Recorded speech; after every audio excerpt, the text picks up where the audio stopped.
Hello my dear students, today we will perform a new experiment PN junction diode. Object of PN junction diode to draw the IV characteristic curve for a PN junctions diode in forward bias and reverse bias. आपको क्या करना है कि PN junction diode की सहायता से अपन को forward और रिवर्स बायस में करेक्टरिस्टिक कर्व प्लॉट करना है। ठीक है, तो इसके लिए रिक्वायर्ड ऑपरेटर्स क्या क्या हैं। पीएन जंक्शन डायोड, देखो पूरा का पूरा एक बॉक्स में आपके पास में पीएन जंक्शन डायोड होता है। एक PN junction diode 1 volt meter जो कि 0 से 1 रेंज का होगा आपके पास में, 1 वोल्ट मीटर जो कि 0 to 50 वोल्ट का होता है, 1 मिली एमीटर आपके पास 0 to, और rheostat battery 1 micro ammeter 0 to 100। ये रियोस्टेट बैटरी जो है, बैटरी आप सप्लाई दे रहे हैं, रियोस्टेट आपके पास में जो रोटेटर होता है उसको अपन कहेंगे 1 माइक्रो एमीटर जो कि 0 to 100 माइक्रो एम्पियर ऑर्डर का होता है। ठीक है, अब पीएन जंक्शन डायोड आखिर में दिखता कैसा है, तो ये आपके पास पीएन जंक्शन, ये पी पार्ट है, ये आपके पास शेडेड जो दिखाई दे रहा है ये आपके पास में एन टाइप कहलाता है। रेजिस्टेंस जो भी होता है वो पीएन जंक्शन का होता है। ठीक है, इसका सिंबल जो होता है वो कुछ इस तरीके का होता है। ये आपके पास P वाला पार्ट कहलाता है जो कि पॉजिटिव कहलाते हैं, अपन एनोड से कनेक्ट करें तो ये आपके पास N आपके पास कहलाएगा, तो ये पीएन जंक्शन का सिंबल होता है जिसको कि आप थ्योरी में अच्छे से पढ़ते हैं। अब इसका थोड़ा बहुत थ्योरेटिकल पार्ट जो है वो देखो क्या है कि फॉरवर्ड बायस और रिवर्स बायस आखिर में होता है क्या। आप सबको पता है कि फॉरवर्ड बायस जब बैटरी का पॉजिटिव टर्मिनल पी टाइप से कनेक्ट कर दिया जाता है और नेगेटिव टर्मिनल को बैटरी एन टाइप से कनेक्ट कर दे तो ये फॉरवर्ड हो जाएगा, और यदि अगर बैटरी के पॉजिटिव टर्मिनल को आपने एन टाइप से कनेक्ट कर दिया और नेगेटिव टर्मिनल को पी टाइप से कनेक्ट कर दिया तो ये आपके पास रिवर्स बायस हो जाए। तो कुछ थ्योरी अपन को यहां पर डिस्कस करनी है, वो देखो क्या है कि when the P section of the diode is connected to positive terminal of the battery and N section connected to negative terminal of the battery is said to be forward bias. It means same P को positive से N को negative से। With increase in bias voltage the forward current increase slowly. Starting में जब आप forward bias की बात करेंगे तो आपके पास करंट बहुत धीरे धीरे इंक्रीज होगी V की वैल्यू बढ़ाने पर। ठीक है, the beginning and then rapidly at about 0.7 volt for silicon. जो आपके पास सेमीकंडक्टर बने होते हैं बच्चों वो सिलिकॉन और जर्मेनियम के बने होते हैं। अगर सिलिकॉन का डायोड आप यूज कर रहे हैं तो 0.7 वोल्ट के बाद में ही आपके पास में करंट की वैल्यू इंक्रीज होना स्टार्ट होगी। तो यहां से अपन देखते हैं जर्मेनियम के लिए जो बात कर रहे हैं वो 0.3 के बाद से करंट इंक्रीज होना, कि इतना वोल्टेज इस डायोड को या इस सेमीकंडक्टर को एक्टिव होने के लिए चाहिए होगा। Clear, the current increase suddenly, current फिर उसके बाद में क्या होगी, इंक्रीज होना स्टार्ट हो जाएगी। The value of forward bias voltage at which the forward current increases rapidly is called knee voltage. After knee voltage cut in voltage और थ्रेशोल्ड वोल्टेज, ये एक ही नेम है। नी वोल्टेज के बाद की यदि बात करें तो करंट की वैल्यू सडनली इंक्रीज होना स्टार्ट हो जाएगी। V में स्लाइटली चेंज करने पर आपके पास करंट की वैल्यू इंक्रीज होती है। अब बात करते हैं रिवर्स बायस की। रिवर्स बायस में क्या होगा कि अगर P सेक्शन को बैटरी के नेगेटिव टर्मिनल से कनेक्ट कर दिया जाता है और N सेक्शन को बैटरी के पॉजिटिव से कनेक्ट कर दिया जाता है तो आपके पास में वो रिवर्स बायस होगा। देखो, when P section of the diode is connected to negative terminal of high voltage battery and N section of the diode is connected to positive terminal of the battery, तो वो आपके पास में reverse bias कहलाएगा। क्या कहलाएगा बच्चों, reverse bias कहलाएगा। तो इसका सर्किट डायग्राम जो अपन बना रहे हैं वो ये रहा। यहां पर देखो, बैटरी का पॉजिटिव आपने कनेक्ट कर दिया P से, नेगेटिव को कनेक्ट कर दिया N से। तो इस तरीके से आपके पास ये सर्किट, इस पे यहां पर पीएन जंक्शन होता है। ये आपके पास में क्या होता है, पीएन जंक्शन होता है, और पीएन जंक्शन का रेजिस्टेंस होगा तो उसका पोटेंशियल, उस पर पोटेंशियल ड्रॉप होगा। उसका पोटेंशियल मेजरमेंट करने के लिए वोल्टमीटर जो कि आपके पास VF की रीडिंग देता है, ये मिलीमीटर लगा है जो कि आपके पास IF करंट को रिप्रेजेंट करेगा। अब मैंने क्या, पॉजिटिव से मैंने इसको N से कर दिया, नेगेटिव को मैंने इसको P से कर दिया, तो ये आपके पास रिवर्स बायस में आ जाता है बच्चों। किस में आ जाएगा, रिवर्स बायस में। और यही सेम इसका रेजिस्टेंस मेजरमेंट करने के लिए यहां पर वी आर होगा और इसकी करंट को मेजरमेंट करने के लिए आई आर आपके पास आ जाता है, जिसको रिवर्स करंट और रिवर्स वोल्टेज कहेंगे। ये फॉरवर्ड बायस में यूज करेंगे और ये अपन रिवर्स बायस में। तो डेमोस्ट्रेट अपन इस एक्सपेरिमेंट में इसी ऑपरेटर से अपन करते हैं। अब देखो ऑब्जर्वेशन जो अपन लेंगे, यहां पर लिस्ट काउंट निकालेंगे। लिस्ट काउंट क्या होता है बच्चों, वही मिनिमम कितना ये मेजरमेंट कर सकता है। तो यहां पर देखो लिस्ट काउंट फॉरवर्ड बायस के लिए अपन पहले निकाल रहे हैं। फॉरवर्ड बायस में एक तो वोल्ट मीटर लगा था 0 से 1 के वोल्ट का, और एक मिलीमीटर लगा था 0 से 10 मिलीमीटर। तो इसका लिस्ट काउंट 1/50.02 वोल्ट आपके पास आ जाएगा। 10/50 ये आपके पास 0.2 मिली एम्पियर आपके पास आ जाता है। सिमिलर रिवर्स बायस के लिए अपन लिस्ट काउंट निकालते हैं। लिस्ट काउंट जो होता है वो आपके पास वोल्ट मीटर के लिए क्या होगा, 0 से 50 रेंज इसकी है, तो यहाँ 50/50, तो वोल्ट मीटर जो कि रिवर्स बायस में कनेक्ट है उसका लिस्ट काउंट जो होगा 1 होगा। और मीटर जो लगाया वो माइक्रो एम्पियर ऑर्डर का है और 100 माइक्रो एम्पियर का है, तो वहां पर 100/50 तो 2 माइक्रो एम्पियर आपके पास माइक्रो एमीटर का लिस्ट काउंट आ जाए। देखो बच्चों यहां पर मैक्सिमम पार्ट जो होता है वो कैलकुलेशन का नहीं है ज्यादा, बट टेबल जब भी आप फिल करोगे यहां पर लिस्ट काउंट से आपको मल्टीप्लाई करना रहेगा, और करेक्ट नहीं हुआ तो पूरा एक्सपेरिमेंट गलत हो जाता है। तो आपको लिस्ट काउंट ध्यान में रखने हैं कि लिस्ट काउंट किसका क्या है। क्लियर। देखो बच्चों पीएन जंक्शंस का जो एक्सपेरिमेंट अपन को परफॉर्म करना है वो इस ऑपरेटर्स के द्वारा करना है। इस ऑपरेटर्स में फॉरवर्ड बायस और रिवर्स बायस दोनों के सर्किट इसी में इनबिल्ट हैं। और यहाँ से ये वाला पार्ट अगर देखें तो ये फॉरवर्ड बायस के लिए अपन को यूज करना है, और देन ये वाला पार्ट अगर अपन देखें तो ये रिवर्स बायस के लिए अपन को यूज करना रहेगा। यहाँ पर देखो ये आपके पास रोटेटर है, इसकी हेल्प से अपन को क्या करना है कि इसमें फॉरवर्ड वोल्टेज को चेंज करना रहेगा, उसके रेस्पेक्ट में करंट भी क्या होगी, चेंज हो जाएगी। फिर उसके बाद क्या करना पड़ेगा कि अपन को ये रिवर्स बायस के लिए यूज करना है। तो पहले अपन इसका लिस्ट काउंट की बात कर लेते हैं। लिस्ट काउंट में क्या है बच्चों कि ये अपने पास में फॉरवर्ड वोल्टेज की मेजरमेंट करने के लिए है, ये फॉरवर्ड करंट मेजरमेंट करने, तो इसका लिस्ट काउंट जो हो जाएगा 0 से 0.2 के बीच में 10 डिवीजन है। तो यहां इसका लिस्ट काउंट की बात करें 0.2/10 तो 0.02 इसका लिस्ट काउंट हो जाता है। देन मिलीमीटर का जो लिस्ट काउंट की बात करेंगे अपन, मिलीमीटर का लिस्ट काउंट 0 से 2 के बीच में 10 डिवीजन है, तो 2/10 तो ये इसका लिस्ट काउंट 0.2 मिली एम्पियर हो जाएगा। देन यहां पर रिवर्स बायस में जो वोल्ट मीटर लगा हुआ है इसमें 0 से 10 के बीच में 10 डिवीजन है, तो 10/10 इसका लिस्ट काउंट 1 हो जाता है। और माइक्रोमीटर जो लगाया हुआ है इसमें 0 से 20 के बीच में आपके पास 10 डिवीजन है, तो 10 डिवीजन इसका मतलब 20/10 इसका लिस्ट काउंट 2।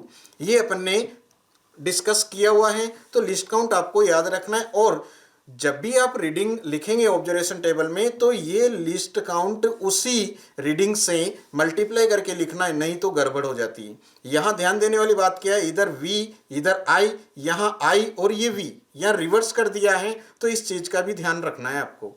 ठीक है। फॉरवर्ड बायस में पॉजिटिव पोटेंशियल अप्लाई करने पर करंट की वैल्यू भी पॉजिटिव होती है, और रिवर्स बायस में नेगेटिव पोटेंशियल अप्लाई करने पर करंट की वैल्यू नेगेटिव होगी। तो अब अपन रीडिंग लेना स्टार्ट करते हैं। देखो कैसे लेना है, मैं यहां इससे रोटेट करवाता हूं। अभी मैं इसको 5 डिवीजन पर कर देता हूं। मैंने यहां पर रीडिंग को किस पे कर दिया, 5 डिवीजन पर कर दिया बच्चों। किस पर किया, V में आपके पास 5 division, 5 into list count. List count कितना है, 0.02 है। कितना है, 0.02 आपके पास लिस्ट काउंट है। फिर उसके बाद में ये जो नीडल है मिलीमीटर में जो रीडिंग आ रही है वो 0 ही आ रही है। फिर मैंने इसको चेंज किया कहां पर, 10 डिवीजन पर, फिर भी आपको रीडिंग 0 ही नजर आ रही है मिलीमीटर में। फिर मैंने इसको 15 पर कर दिया, फिर भी आपको 0 नजर आ रही होगी, देखिए आप। फिर मैंने इसको 20 डिवीजन पर कर दिया, तो 20 डिवीजन पर देखने पर भी रीडिंग आपके पास 0 ही नजर आती है। अब जैसे मैं रीडिंग को बढ़ाने स्टार्ट करता हूं, फॉरवर्ड वोल्टेज की वैल्यू यदि मैं 25 डिवीजन पर कर देता हूं, तो अब आपके पास करंट की जो वैल्यू है 1 डिवीजन पर आ जाती है। किस पर आ रही है बच्चों, 1 डिवीजन पर। अब 1 division into list count, list count कितना था 0.2, जो कि आपके पास फॉरवर्ड करंट आ जाएगा अपने पास यहां से। देन यहां पर फॉरवर्ड वोल्टेज के लिए 25 डिवीजन इंटू लीस्ट काउंट 0.02 इससे मल्टीप्लाई करेंगे तो फॉरवर्ड वोल्टेज आ जाएगा। देन मैं यहाँ पर कर देता हूँ इसको 30 डिवीजन पर। मैं देख रहा हूँ यहाँ पर कि 30 डिवीजन पर आपके पास करंट की वैल्यू जो है वो अप्रोक्स 10 डिवीजन पर पहुंच जाती है। कहाँ पर? 10 डिवीजन पर कि current 10 division into list count 0.2 multiply करेंगे तो आई की वैल्यू निकल जाएगी जो कि फॉरवर्ड करंट कहलाएगी। फिर मैं इसको 35 डिवीजन पर कर देता हूँ तो 35 डिवीजन पर करने पर आपके पास जो करंट आ रही है वो अप्रोक्स 40 डिवीजन पर आ रही है। 40 डिवीजन 40 इंटू लिस्ट काउंट 0.2 तो ये आपके पास आई एफ की वैल्यू हो जाती है।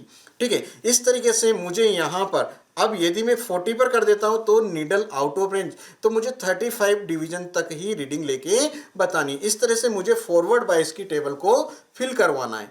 सिमिलर रिवर्स बायस में करेंगे। अब मैं इसको 0 पर कर देता हूं वापस। 0 पर करने के बाद में देखेंगे आप कि जब मैं यहां पर इसको रिवर्स बायस के रोटेटर को रोटेट करता हूं तो ये 0 पर है, ये भी 0 पर है। मैं V में 5 डिवीजन कर देता हूं। 5 डिवीजन करने पर आप करंट देख रहे हैं, करंट की वैल्यू 0 ही है। करंट की वैल्यू 0 है। इसका लिस्ट काउंट याद है बच्चों? माइक्रो एमीटर का जो लिस्ट काउंट होगा वो 20/10 इट मीन्स 2 होगा और 10/10 इट मीन्स 1 हो रहा है। फिर मैंने इसको 10 डिवीजन पर कर दिया। किस पर किया बच्चों? 10 डिवीजन पर। तो यहां आप देख रहे हैं कि माइक्रो एमीटर में एक डिवीजन आता है तो 10 इंटू लिस्ट काउंट कितना? 1 इंटू लिस्ट काउंट कितना? 2। तो इस तरीके से अपन करेंगे। फिर मैंने इसको कर दिया 15 डिवीजन पर। यहां पर रीडिंग आ रही है 2 डिवीजन, तो लिस्ट काउंट से मल्टीप्लाई करके इसकी रीडिंग निकाल सकते हैं। फिर मैंने कर दिया इसको 20 पर। इस तरीके से आप V की वैल्यू 5 डिवीजन पर चेंज करते हुए I की वैल्यू आप यहां से ले सकते हैं। और ये अपने पास V की वैल्यू जब फुल स्केल जा रही है तो करंट की वैल्यू फुल स्केल नहीं हो पाती है। करंट की वैल्यू यहां पर आ रही है अपने। तो इस तरीके से अपन इसको परफॉर्म करेंगे। तो फॉरवर्ड बायस और रिवर्स बायस की टेबल आप फिल कर सकते हैं। देखो बच्चों, डेमोस्ट्रेट करने के बाद में अपन को यहाँ पर रीडिंग फिल करनी पड़ेगी। और रीडिंग फिल कर रहे हैं अपन, देखो नंबर ऑफ डिविजन्स के साथ में लिस्ट काउंट का मल्टीप्लाई करना जरूरी है। तो यहाँ पर अपन बात करते हैं कि फॉरवर्ड बायस के लिए रीडिंग ऑफ वोल्टमीटर आना है, रीडिंग ऑफ एमीटर आपके पास आ जाएगी। इसमें number of divisions into list count जो आपके पास VF जो कि फॉरवर्ड वोल्टेज होगा। एमीटर रीडिंग में यदि आप देखिए number of division into list count जो कि IF। तो सबसे पहले तो इनके लिस्ट काउंट याद होनी चाहिए आपको। जो कि फॉरवर्ड बायस में वोल्टमीटर लगा है उसका लिस्ट काउंट आपके पास में जो है वो है 0.02। ठीक है, और यहां पर मिलीमीटर का जो लिस्ट काउंट है 0.2 है। तो यहां सबसे पहले मैंने 5 डिवीजन पे इसको किया। 5 डिवीजन के बाद में इसको लिस्ट काउंट से मल्टीप्लाई कर दिया मैंने। और इसकी रीडिंग आप यहां पर कैलकुलेट करके लिख सकते हैं कि जैसे ये आपके पास 0.10 आपके पास आ जाती है। फिर मैंने यहां पर इस केस में डिवीजन आया 0 को मैंने मल्टीप्लाई किया 0.2 और ये आपके पास में 0। क्लियर? अब मैं क्या करता हूं, 5 डिविजन्स को पार्ट में डिवाइड कर देता हूं। 10, 15, 20, 25 इस तरीके से मैं रीडिंग फिल कर देता हूं। तो इस तरीके से आपको क्या करना है कि 5 डिविजन्स का वेरिएशन लेके आप यहां पर रीडिंग फिल कर सकते हैं। जैसा कि आपको सबको पता है कि अभी जब अपन ने डेमोस्ट्रेट किया था, डेमोस्ट्रेशन में क्या किया अपन ने बच्चों कि 20 डिवीजन तक अपने पास में जो करंट की वैल्यू थी वो 0 आ रही थी। 20 डिवीजन तक क्या आ रही थी? जैसे 10 इंटू 0.02, 15 इंटू 0.02, 20 इंटू 0.02। इस केस में आपके पास में करंट की वैल्यू जो थी वो 0 ही थी।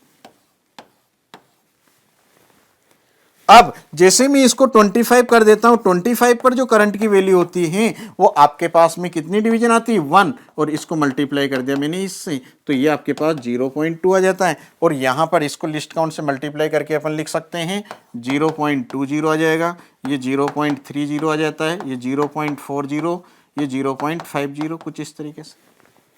अब जैसे ही मैं यहां पर 30 करता हूं तो ये रीडिंग चेंज हो जाती है। इस तरीके से अपन को 5 डिवीजन लेके इस रीडिंग को फिल करना है। सिर्फ रियोस्टेट्स को, उस रोटेटर को रोटेट करके अपन को V के रेस्पेक्ट में I की रीडिंग को फिल करवाना है। क्लियर? नेक्स्ट आता है रिवर्स बायस के केस में। रिवर्स बायस में अपन क्या करते हैं कि पहले आपके पास में V जो कि आपके पास उसका लिस्ट काउंट आपके पास कितना है? 1 है। और जो कि माइक्रो एमीटर लगा है उसका लिस्ट काउंट जो है 2 माइक्रो एम्पियर है। अब यहां पर क्या करते हैं, जैसे मैं 5 डिवीजन की बात करता हूं, वही टेबल, वही वोल्टमीटर की रीडिंग लिखनी है और एमीटर की reading divisions into least count करना है, तो वीआर आ जाएगा जिसको अपन रिवर्स वोल्टेज कहेंगे, और number of division into LC of ammeter in reverse bias, तो वो आपके पास में एमीटर की रीडिंग आ जाएगी। तो यहां से 5 डिवीजन की बात करें तो इसका लिस्ट काउंट 1 है, तो ये आपके पास 5 आ जाएगा। अगर 5 की बात कर रहे हैं, 5 पर आपके पास रीडिंग जो आ रही थी वो करंट की 0 आ रही थी, 0 इंटू 2, तो ये आपके पास 0 ही आता है। अब यदि अगर अपन यहां पर 10, 15, 20, 25 इस तरह से रीडिंग 5 के डिविजन में इंक्रीज करते जाते हैं, तो करंट की वैल्यू भी क्या होती जाएगी, चेंज हो जाएगी, जो आप टेबल फिल कर सकते हो। ठीक है, तो मैंने क्या किया है बच्चों कि इस पूरे रीडिंग को लेकर एक डेमो के लिए मैंने टेबल आपको बनाई है, तो आप देख सकते हैं यहां पर डेमो के लिए कि फॉरवर्ड बायस में आपके पास रीडिंग कुछ इस तरीके से आनी है, जो कि यहां पर मैंने 8 रीडिंग यहां पर लेके बताई है, तो कुछ इस तरीके से आपके पास आ जाएगी। उसी केस में आप देख रहे हैं कि 20 डिवीजन तक करंट की वैल्यू क्या आ रही है, 0 आ रही है, तो ये 0 आपके पास आ जाएगी, फिर 1 डिवीजन आएगी, फिर 8, कुछ इस तरीके से इंक्रीज होती जाती है। यहां आप देख रहे हैं कि ये 1 के बाद में 8, 8 के बाद 33, ये आपके पास सडनली बढ़ना स्टार्ट हो जाती है। पोटेंशियल में चेंज बहुत कम है, 25 देन 30, 35, 5 का डिवीजन ही चल रहा है, बट करंट सडनली चेंज हो रही है। तो आफ्टर ये नी वोल्टेज की बात है। सिमिलर रिवर्स बायस में भी अपन टेबल देख सकते हैं। रिवर्स बायस में ये वोल्टमीटर की रीडिंग एमीटर की रीडिंग हो जाती है, तो इस तरीके से अपन इसको टेबल को फिल कर सकते हैं, जो कि आपके पास प्रैक्टिकल फाइल में फिल करनी रहेगी। ठीक है, अब जब अपन टेबल बना देते हैं तो यहां पर मुझे एक IV करेक्टरिस्टिक कर्व बनाना है। IV करेक्टरिस्टिक, और I यहां पर मैंने पहले बोला था इसको y एक्सिस पे लूंगा, V मैंने बाद में, तो इसको मैं x एक्सिस पे लूंगा। तो IV करेक्टरिस्टिक कर्व मुझे यहां पर प्रिपेयर करना है। तो IV करेक्टरिस्टिक कर्व कैसे बनाएंगे, देखो ये मैंने एक डेमो के लिए यूज किया है। ये आपके पास फॉरवर्ड वोल्टेज VF अपन यहां पर लेंगे, और यहां पर आपके पास फॉरवर्ड करंट हो जाएगी। अगर मैं पॉजिटिव पोटेंशियल अप्लाई करता हूं तो पॉजिटिव करंट होगी। यहां आप देख रहे हैं कि VR ये नेगेटिव डायरेक्शन में, ओरिजिन से अगर इधर बात करें तो नेगेटिव पोटेंशियल अप्लाई करने पर करंट की वैल्यू भी क्या होगी बच्चों, नेगेटिव होगी, जो कि आपके पास IR होगी।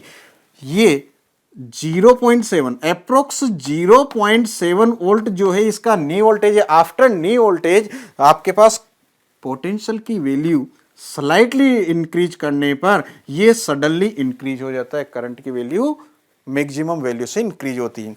सिमिलर यहां पर आप देख रहे हैं VR की वैल्यू इंक्रीज करने पर करंट की वैल्यू धीरे धीरे अप्रोक्स यहां तक 0 रहती है, फिर उसके बाद में बढ़ना स्टार्ट हुई। तो ये फॉरवर्ड बायस आ गया, ये रिवर्स बायस। तो ये करेक्टरिस्टिक कर्व आपको वहां पर प्लॉट करना रहेगा।